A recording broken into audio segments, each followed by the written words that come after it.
Saya yakin mereka juga bukan orang yang kudus banget gitu Bapak Ibu. Yesus sedang membawa cara berpikir dari murid-muridnya bahwa jangan melihat ketika orang sedang sakit terus kemudian kamu hakimi, kemudian kamu tanya ini dosa siapa. Tapi lihatlah bahwa di dalam keterpurukan orang itu Tuhan turut bekerja, ada pekerjaan besar yang Tuhan mau lakukan dalam kehidupannya. Kenapa ini penting Bapak Ibu? Dua hal yang penting. Pertama supaya kita tidak menghakimi orang lain ketika orang sedang terpuruk. Kita doakan mereka. Kalau kita nggak bisa bantu, minimal kita doakan. Kalau kita nggak bisa doakan Bapak Ibu, minimal diam. Yang kedua kalau kita sedang mengalami keterpurukan, bagaimana? Jangan berkecil hati, jangan kasih kalimat-kalimat yang melemahkan. Tapi ketika kita sedang mengalami keterpurukan, bicara buat diri sendiri, ada pekerjaan besar yang Tuhan mau lakukan dalam kehidupan kita. Tepuk tangan dulu yang hebat buat Tuhan Yesus.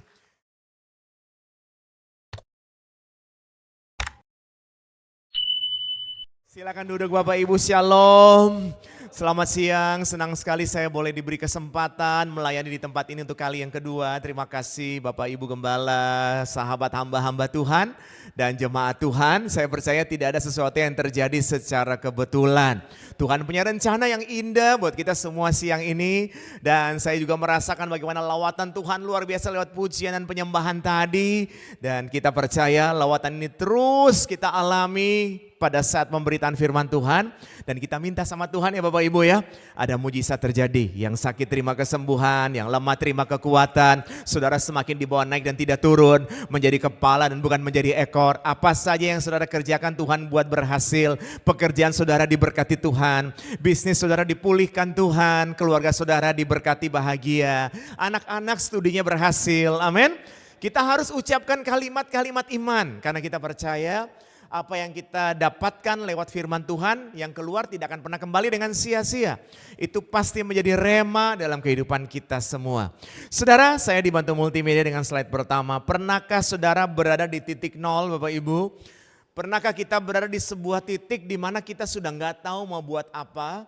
Sudah nggak ada yang bisa bantu kita, bahkan kita sudah tidak tahu karena tidak punya lagi planning. Misalnya kalau sudah jalankan A, B, C kayaknya udah nggak ada lagi serepnya Bapak Ibu. Saya yakin Bapak Ibu setiap manusia pernah mengalami namanya keterpurukan. Kalau saudara belum mengalami mungkin saudara pernah melihat ada orang yang mengalami keterpurukan. Saudara, saya ingat sebuah kisah yang luar biasa. Pada tahun 1970 Bapak Ibu, ada seorang yang bernama David Green pinjam uang sama bank 600 US dollar pada saat itu untuk membuka bisnisnya, hobi lobby di garasi mobil. Dia berjuang luar biasa karena dia pinjam sama bank Bapak Ibu. Dia berjuang dari tahun 70 sampai tahun 85, which is 15 tahun Bapak Ibu. Setelah 15 tahun, menurut sebagian besar orang-orang bisnis yang namanya sudah usaha keras, sudah cukup lama karena bukan 1-2 tahun tapi 15 tahun, maka pastilah berhasil. Ternyata tidak Bapak Ibu, hutangnya semakin menumpuk, ternyata dia semakin sulit, bisnisnya semakin berantakan Bapak Ibu. Di tahun 1985 setelah 15 tahun berjuang Bapak Ibu, kemudian dia berdoa dan dia dapat sebuah kalimat, we depend on God. Kita semua tergantung pada Tuhan dan kita semua bergantung pada Tuhan. Katakan amin. Saudaraku yang terkasih, ketika dia mendapatkan satu hal yang luar biasa, dia berdoa sungguh-sungguh, dia kerja sungguh-sungguh. Saudara, hari ini saudara David Green adalah donatur utama dari Museum of the Bible Bapak Ibu. Saudara, kalau orang buka museum ya, apalagi Museum of the Bible itu berarti bukan cari keuntungan lagi Bapak Ibu. Investasinya gede sekali. Ya, di Washington DC, saya beberapa kali ke sana dan memang saya melihat museum yang sangat megah sekali saudara. Kalau dia bisa menjadi donatur atas museum tersebut, maka bisnisnya diberkati Tuhan luar biasa. Dan dia pernah mengalami namanya titik nol Bapak Ibu. Hari-hari ini Bapak Ibu, kalau kita juga mengalami yang namanya kesulitan, kesusahan, terus berdoa. Saudara, saya baca tentang kisah tim SAR Bapak Ibu. Kalau tim SAR itu mengutus orang-orangnya untuk pergi melakukan pekerjaannya. Sering dikatakan, kalau kamu tersesat jangan berhenti. Jangan tergoda untuk istirahat dan tertidur. Cari terus, berjalan terus sampai dapat pertolongan. Berjalan terus sampai dapat rumah warga. Maka saudaraku yang terkasih, kalau kita sedang menghadapi tantangan dan rintangan, doa terus sampai mujizat terjadi. Tepuk tangan yang hebat, amin. Katakan sama-sama dengan saya, doa terus. Doa terus sampai mujizat terjadi. Ya, kita lihat sama-sama dan kita baca Ibrani 13 ayat 5 bagian B. Saya rindu mengajak Bapak Ibu setiap slide yang nanti saya ajak baca, kita baca sama-sama, kita perkatakan sama-sama karena itu adalah perkataan iman ya Bapak Ibu ya. 1, 2, 3. Aku sekali-kali tidak akan membiarkan engkau dan aku sekali-kali tidak akan meninggalkan engkau. Katakan amin yang paling keras ya Bapak Ibu ya. Jadi kalau kita sedang mengalami keterpurukan, terus berjuang, terus berdoa sampai mujizat terjadi. Karena Tuhan sekali-kali tidak akan pernah meninggalkan saudara dan saya. Maka di ibadah kedua ini saya angkat tema empower. Jadi saudara, Tuhan memenuhi kita dengan kekuatannya. Makanya ada firman yang berkata, segala perkara dapat kutanggung di dalam Tuhan yang memberikan kekuatan kepada saudara dan saya. Kadang-kadang kita kalau renungkan ya, sudah banyak sekali masalah yang kita lewati dan lalui.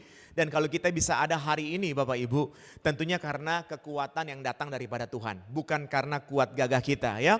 Kadang-kadang kita mengalami jatuh, tapi kita bisa bangkit lagi. Saudara, saya ingat beberapa waktu yang lalu anak-anak saya ajak saya nonton Karate Kid Bapak Ibu. Mungkin sebagian ada yang mungkin juga nonton ya saudara ya. Karena namanya anak-anak ajak ya saya ikut nonton saudara. Ya, waktu itu kisah si Karate Kid ini pindah ke New York, kemudian dia coba bantu seorang yang punya restoran karena terbelit hutang, kemudian dikejar-kejar sama preman yang ada di sana Bapak Ibu. Terus dia melatih orang tersebut untuk bisa ikut tinju, supaya kalau menang nanti bisa dapat uang, bisa bayar utangnya.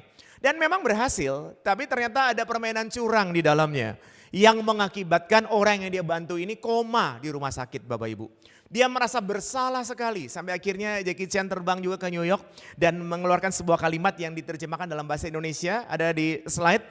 Kita tidak tahu kapan hidup menjatuhkan kita, tapi kita bisa memilih kapan waktu untuk bangkit. Wah, saya bilang bagus juga kalimatnya Bapak Ibu ya.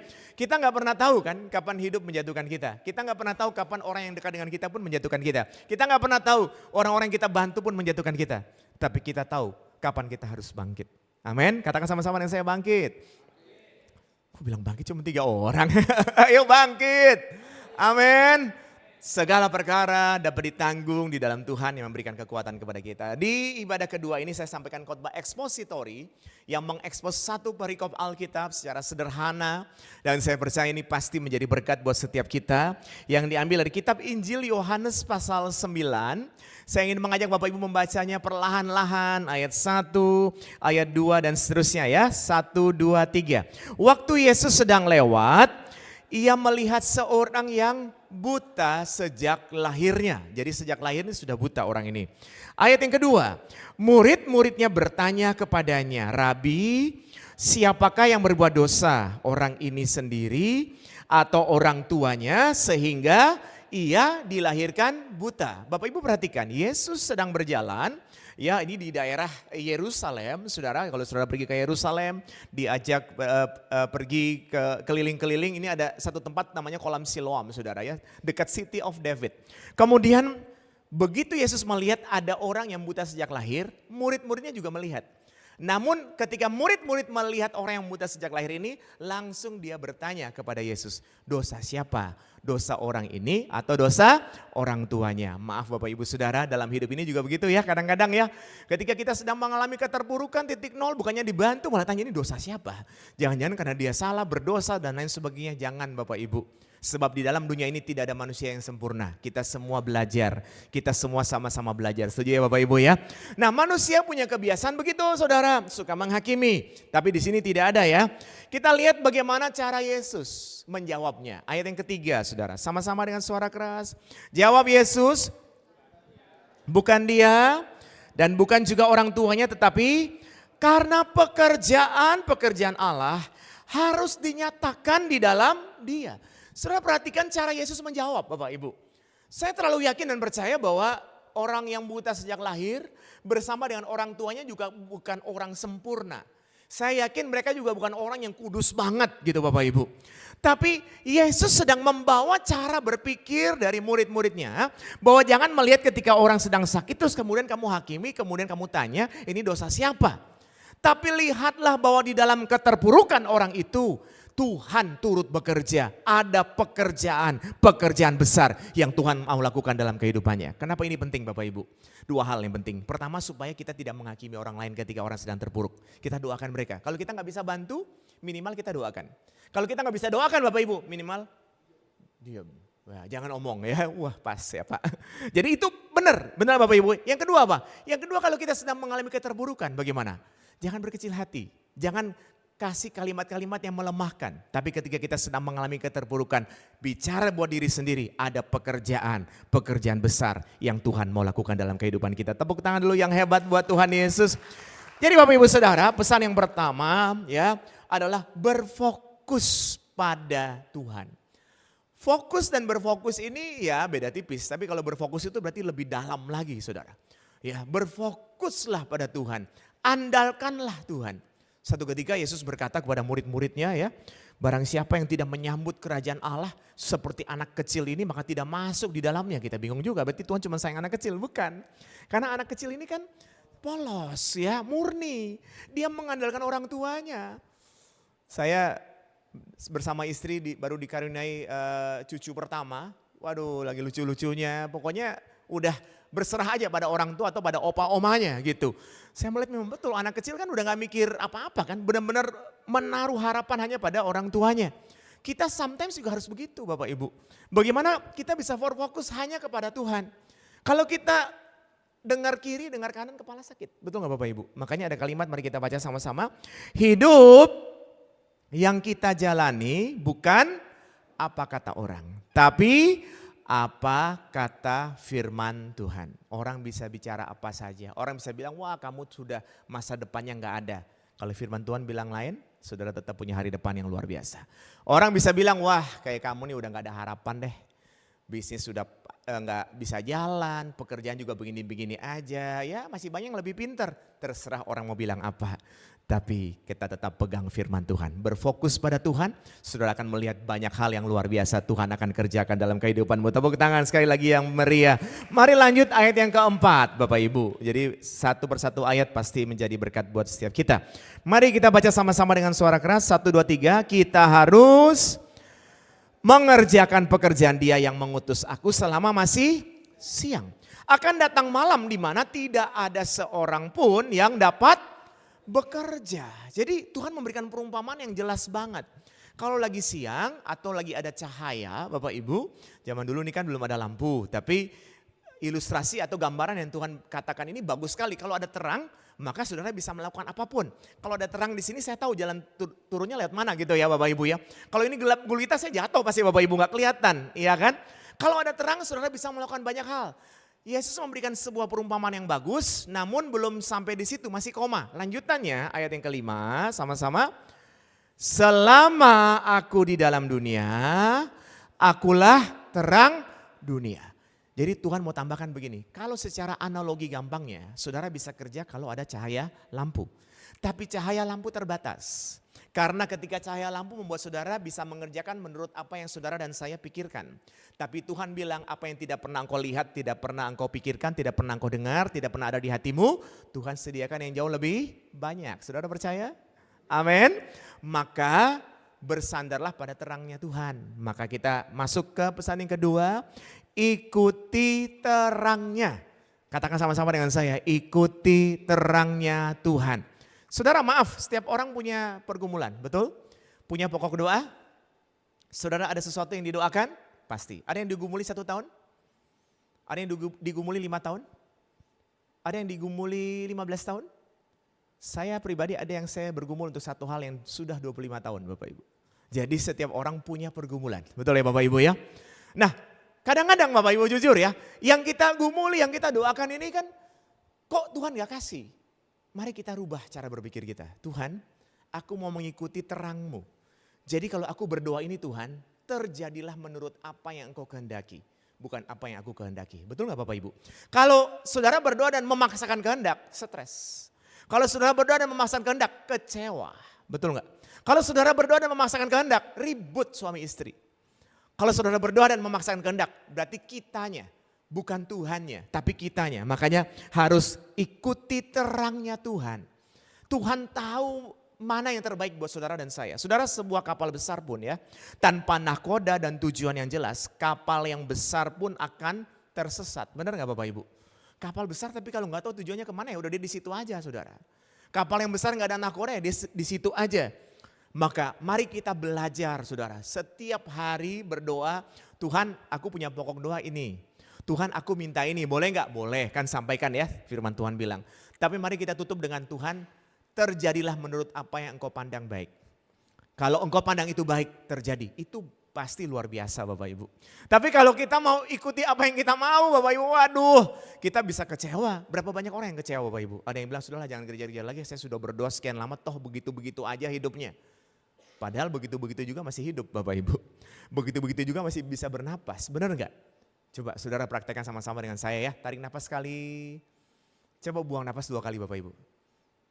Coba tarik sekali lagi Bapak Ibu. Buang dua kali. Enak gak Bapak Ibu? Enak ya? Mau gak kayak gini sampai besok? Sampai besok tarik napas sekali, buang 2 kali. Enggak ya? Betul ya Bapak Ibu ya? Pernah gak saudara berpikir sedang bernapas? Sebentar ya saya lagi bernapas ya. Oh pernah berpikir gak? Enggak, itu otomatis Bapak Ibu, betul? Itu anugerah Tuhan buat saudara dan saya. Tepuk tangan yang hebat, amin. Kadang-kadang kita terlalu banyak ingin lihat hal-hal yang besar karena kita gak bisa terima ketika lihat orang lain diberkati. Sekarang mari kita bilang, Tuhan aku ikuti apa yang kau kehendaki. Hidupku bukan apa yang orang lihat tapi apa yang Tuhan lihat. Biar hidupku makin berkenan kepada Tuhan. Sebab firman Tuhan bilang apa? Tuhan menetapkan langkah-langkah orang yang hidupnya berkenan kepadanya. Apabila ia jatuh tidak sampai tergeletak. Sebab Tuhan menopang tangannya. Makanya saudara lihat orang-orang yang dekat dengan Tuhan ya. Kena masalah banyak kiri kanan. Tapi kok dia masih terus berdiri. Karena Tuhan punya firman tidak pernah salah Bapak Ibu. Wah saya berjumpa dengan banyak orang Bapak Ibu. Ya dekat dengan Tuhan doa. Dan dia dihantam kiri kanan. Tapi dia tetap berdiri teguh bersama Tuhan. Karena Tuhan menopang tangannya ya. Tepuk tangan sekali lagi. Baik lanjut Bapak Ibu. Sekarang ayat yang ke-6. Setelah ia sama-sama 1, 2, 3. Setelah ia mengatakan semuanya itu, ia meludah ke tanah dan mengaduk ludahnya itu dengan tanah, lalu mengoleskannya pada mata orang buta tadi. Lanjutannya ayat 7, dan berkata kepadanya, pergilah, basuhlah dirimu dalam kolam Siloam. Siloam artinya yang diutus, maka pergilah orang itu, ia membasuh dirinya lalu kembali dengan matanya sudah melek. Sebelum lanjut Bapak Ibu, pernah dengar istilah tipping point enggak Bapak Ibu? Istilah tipping point. Tipping point itu adalah satu lagi langkah kecil maka akan menghasilkan satu momentum atau sebuah perubahan yang besar. Atau kalau saya boleh simpulkan lagi, satu lagi langkah kecil terakhir menuju mujizat. Banyak orang tidak berhasil di situ Bapak Ibu, maaf. Banyak orang tidak berhasil di situ. Ini contoh ya. Orang buta sejak lahir, ya kan? Dia udah dengar tentang Yesus, rasanya dia udah dengar. Dia buta tapi bisa mendengar ya. Kemudian Tuhan berhenti, Tuhan meludah ke tanah, Tuhan campur ludah dengan tanah, oleskan pada mata orang buta tadi. Kalau orang buta, kalau doa mintanya gimana? Bisa melihat kan? Terus ketika dia tahu Yesus sudah berhenti dan Yesus sudah oles sesuatu, harapannya gimana Bapak Ibu Saudara? Ya bisa melihat, ya kan? Tuhan masih bilang, pergilah di kolam Siloam, basuhlah dirimu. Apa susahnya sih saudara tinggal berdiri terus basuh diri? Betul ya Bapak Ibu? Banyak orang gagal di situ. Sudah yang suruh-suruh saya doa lagi, aduh saya udah doa puasa, udah ibadah, udah semua. Nah ini harus dihindari Bapak Ibu ya, stop. Kadang-kadang ada ujian kecil lagi, langkah kecil terakhir lagi saudara. Untuk engkau mendapatkan mujizat yang luar biasa. Tepuk tangan yang hebat buat Tuhan Yesus, itu namanya tipping point. Jadi artinya kalau disuruh kita taat bagaimana? Taat dalam segala hal. Hal besar taat, hal kecil taat. Mungkin Bapak Ibu Saudara jago untuk hal-hal besar. Untuk hal-hal besar kita udah taat nih gitu ya. Tapi kadang-kadang hal kecil kita gak bisa taat karena kita nganggap aduh Tuhan masa harus begini lagi sih Tuhan. Masa harus begini lagi gitu, itu mungkin hal kecil. Tapi hal kecil itu adalah tipping point, langkah terakhir. Saudara akan mengalami banyak hal yang luar biasa. Lanjut lagi Bapak Ibu. Kemudian ayat 8, tetapi tetangga-tetangganya dan mereka yang dahulu mengenalnya sebagai pengemis berkata apa Bapak Ibu? Bukankah dia ini yang selalu mengemis? Zaman dulu kan orangnya gak banyak, sedikit ya penduduknya Bapak Ibu. Jadi lain sama lain tuh kenal lah gitu kira-kira. Kalau tetangga-tetangga ini berarti orang yang dekat dengan orang tersebut. Tetangga-tetangga berarti kalau zaman dulu belum banyak orang dekat banget dong, benar gak Bapak Ibu? Ketika melihat orang yang biasanya mengemis tiba-tiba bisa melihat kalau orang ini baik. Bagaimana Bapak Ibu? Pasti bersorak kan, wah puji Tuhan dia udah sembuh. Tapi malah bilang apa Bapak Ibu? Tetangga-tetangganya berkata, saudara bukankah dia ini yang selalu mengemis? Saudara kita sudah terima mujizat pun belum tentu semua orang suka Bapak Ibu. Belum tentu semua orang suka saudara diberkati Tuhan. Belum tentu semua orang suka saudara mengalami mujizat Tuhan. Makanya saya bilang udah gak usah terlalu banyak bicara daripada kita nanti bikin sakit hati orang dan kita sendiri sakit hati. Belum tentu teman baik juga, aku aduh puji Tuhan baru diberkati. Hebat ya dalam hati, kok dia hebat saya enggak? Atau kok dia gak mati-mati sih? Misalnya gitu, ada aja saudara orang gak suka sama kita kan. Ini orang udah sembuh, tetangga-tetangganya bilang dia bukannya yang biasa pengemis. Kalimatnya gak enak banget Bapak Ibu. Lanjut ya, berikutnya ayat 9. Ada yang berkata, benar dialah ini. Ada pula yang berkata, bukan, tapi ia serupa dengan dia. Orang itu sendiri berkata, benar akulah itu. Saudaraku yang terkasih, yang bikin dia bisa melihat siapa Bapak Ibu? Siapa yang bikin? Yesus. Karya Yesus aja, ada yang bilang benar, ada yang bilang tidak. Saya ulangi ya Bapak Ibu ya. Karya Tuhan Yesus saja, ada yang bisa menerima, ada yang tidak bisa menerima. Jadi kalau kita bikin sesuatu ada yang gak bisa menerima, bilang sabar. Amin. Pesan yang berikutnya, sabar dalam proses. Orang itu sabar nih dalam proses, langkah kecil terakhir dia tetap lakukan. Meskipun sudah sembuh pun Yesus yang bikin ada orang yang gak percaya. Sabar Bapak Ibu. Karena semua orang mengalami.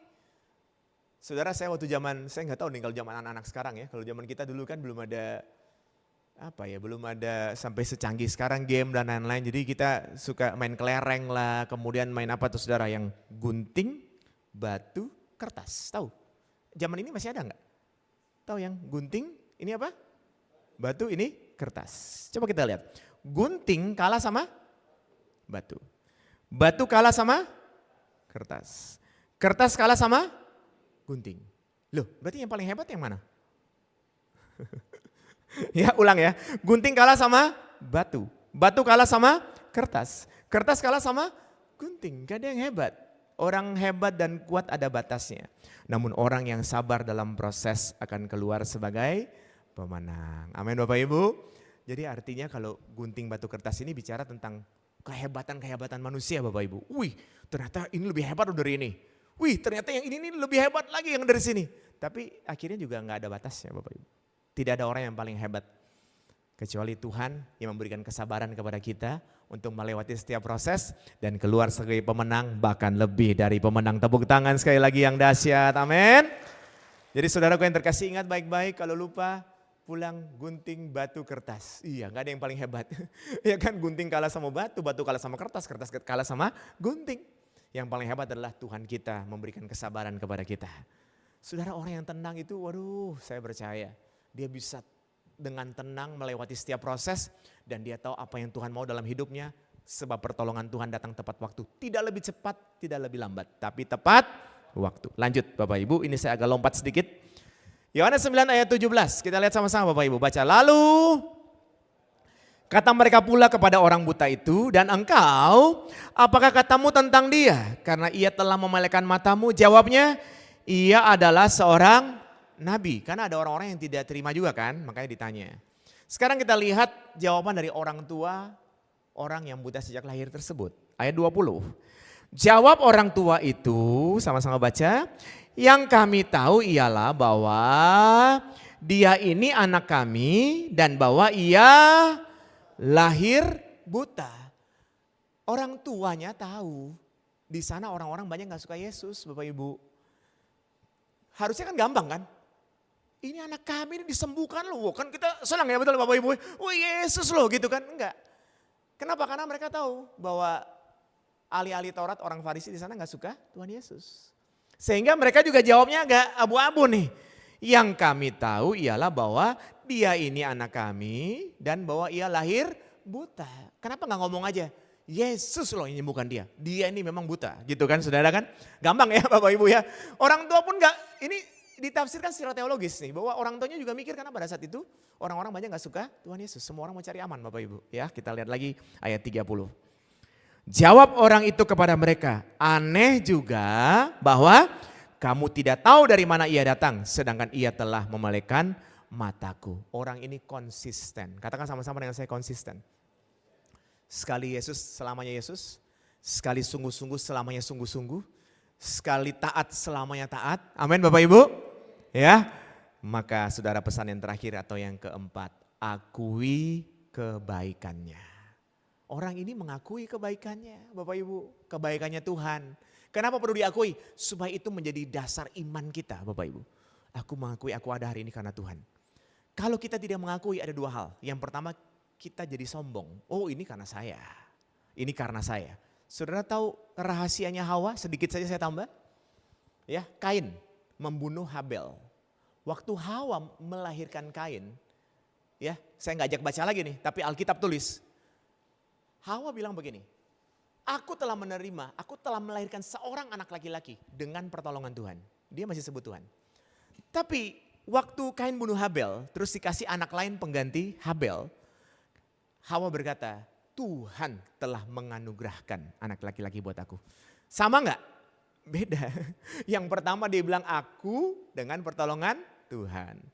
Yang penggantinya dia bilang Tuhan yang menganugerahkan. Mari kita ganti cara ya Bapak Ibu ya. Kalau kita bicara apapun, saya juga nih belajar. Sama, saya juga kadang-kadang suka salah gitu. Jadi kita jangan bilang bahwa, iya aku barusan diberkati ini nih karena Tuhan. Jangan, Tuhan telah memberkati aku. Tuhan telah memberkati aku. Amin. Tepuk tangan dulu yang dahsyat. Saudara mari lihat sama-sama, jangan pernah melupakan orang-orang yang berjasa dalam hidupmu. Tuhan berjasa dalam hidup saudara dan saya. Dan ada banyak orang juga yang Tuhan pakai. Maka mari kita saling menghargai, mengasihi. Saya percaya dengan iman bagi Tuhan tidak ada yang mustahil. Terima kasih, boleh minta Dide. Dan yang terakhir saudara, lihat sama-sama. Ada 4 pesan tadi, ya, empower. Yang pertama apa? Berfokus pada Tuhan. Yang kedua apa saudara? Ikuti terangnya. Yang ketiga, sabar dalam proses. Yang keempat, akui kebaikannya. Kalau saudara lupa, ingat huruf-huruf pertamanya apa? Bisa. Saudara bisa karena Tuhan yang memberikan kemampuan kepada saudara. Tetaplah berdiri karena Tuhan yang memberikan kekuatan. Engkau dan saya bisa karena Tuhan Yesus. Terima kasih banyak Bapa. Kami sungguh bersyukur untuk firman Tuhan yang sudah memberkati kami. Mampukan kami semua bukan hanya menjadi pendengar saja, tapi kami menjadi pelaku firman Tuhan. Terima kasih banyak Bapa. Urapi kami masing-masing Tuhan. Berkati. Ada mujizat yang terjadi. Hamba mohon kepadamu Tuhan. Hamba mohon kepadamu Tuhan. Kesejahteraan Tuhan berikan buat mereka. Keamanan Tuhan berikan buat mereka. Kesehatan yang baik Tuhan berikan. Kebahagiaan Tuhan berikan, umur panjang Tuhan berikan. Untuk semuanya itu kami pakai untuk mengabdikan diri kami, memuliakan nama Tuhan. Terima kasih Bapa, berkati gerejamu ini Tuhan. Hamba bersyukur sebuah kehormatan hamba boleh melayani di gerejamu yang luar biasa ini. Bapa, Engkau pakai dengan makin dahsyat dan heran. Berkati Bapak Ibu Gembala dan keluarga. Hamba-hamba Tuhan, para sahabat yang melayani Tuhan hari ini. Tuhan berkati, kembalikan urapan yang luar biasa atas masing-masing kami. Berkati umatmu, jemaatmu Tuhan, diberkati Tuhan. Terima kasih banyak Bapa, terpuji namamu Tuhan. Di dalam nama Tuhan Yesus yang berkuasa. Saudara yang sudah diberkati sama-sama dengan saya katakan, amin. Tepuk tangan yang dahsyat, terima kasih.